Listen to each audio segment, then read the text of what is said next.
afternoon, everyone. Welcome to Tribune News on Q, your go-to afternoon news source only here at Daily Tribune.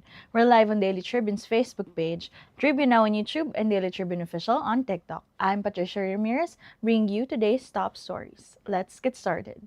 The Supreme Court has ruled that concealing one's homosexuality from a spouse is considered fraud and a valid ground for annulment. The decision came after a woman discovered her husband's sexual orientation years into their marriage. The Supreme Court said consent obtained through such deception invalidates the union under Article 45 of the Family Code. Lower courts previously denied the petition, but the Supreme Court reversed their rulings, citing clear evidence of fraud. Justice Secretary Jesus Crispin Remulla said the search for 34 missing Sabongeros in Taal Lake may take another 6 months. Human remains were found and DNA samples from relatives are now being collected.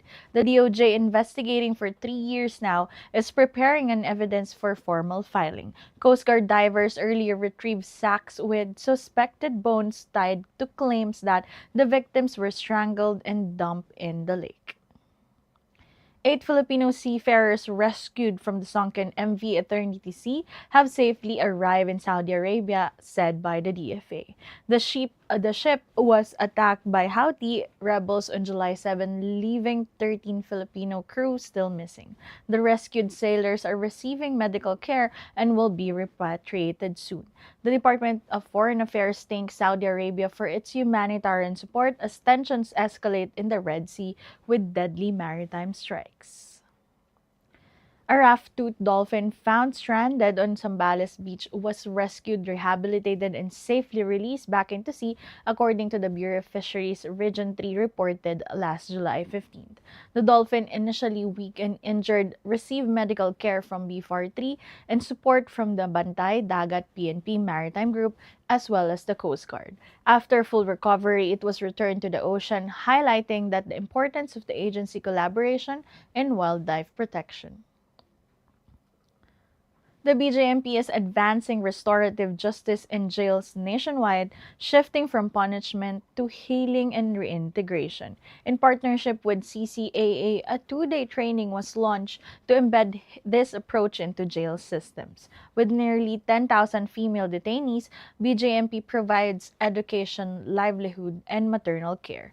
The initiative supports PDL's dignity and well-being, aligning with President Marcos Jr.'s push for a more humane and compassionate justice system. The pilot programs begin within 6 months. Now for business, the Department of Agriculture has suspended the issuance of import clearances for mackerel and scad species amid allegation of permit misuse. Agriculture Secretary Tiu Laurel Jr. said the move aims to protect the local market and ensure fair trade. The suspension affects commonly consumed fish like alumahan and galunggong. Laurel stressed this is a temporary measure, not a ban, as the DA investigates misdeclaration and diversion of imported fish products. For the Philippine Stock Exchange Index, it fell on today with the PSEI dropping to 24.56 points, close to 6,500.58, while the All Shares Index slipped by 11.48 points. The biggest loser was the mining and oil sector, down by 1.45%. Among the most active stocks are Plus and Glow, which declined by nearly 3% each. Meanwhile, Monde rose by 1.52%, followed by GTCAP with a 0.94% gain. Now for sports, San Miguel will not file a protest over the controversial offensive interference call on Mo Tatwa in Game 1 of the PBA Philippine Cup Finals against TNT.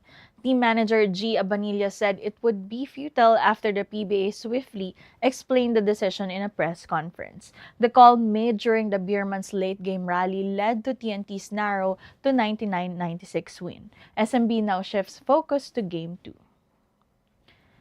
Now, in the world of entertainment, actress Charlene San Pedro came to Beanie's defense after the P-pop group faced backlash over their reactions to Filipino street food in a YouTube vlog. Some netizens criticized the group for appearing disgusted, but San Pedro urged the public not to just base on edited clips. She reminded viewers that food preferences vary, saying, "Not all Filipinos like all Filipino food." Beanie has yet to issue an official statement on this issue. Now, for some trivia, Katribu, did you know on July 15, 1799, the Rosetta Stone was discovered by French soldiers near the Egyptian town of Rosetta? This ancient artifact, inscribed in three scripts, which are Greek, Demotic, and hieroglyphic, was key to deciphering Egyptian hieroglyphs, unlocking the secrets of ancient Egypt. Today, the Rosetta Stone remains one of the most important archaeological finds and is housed at the British Museum in London. For a viral story, netizens are laughing out loud at a viral video uploaded on social media featuring a hilarious rip pants in the gym prank. In the clip, a man is seen tearing a piece of cloth behind unsuspecting gym goers, making them believe their pants have ripped. This led to some awkwardly funny reactions. One commenter wrote, "This might be the funniest gym prank I've ever seen." The video now has racked up 1.9 million reactions, 112,000 shares, and 13,800 comments on Facebook. That's all for now. Join us again at 4:30 p.m. for more updates. I'm Patricia Ramirez, and this has been Tribune News on Cue.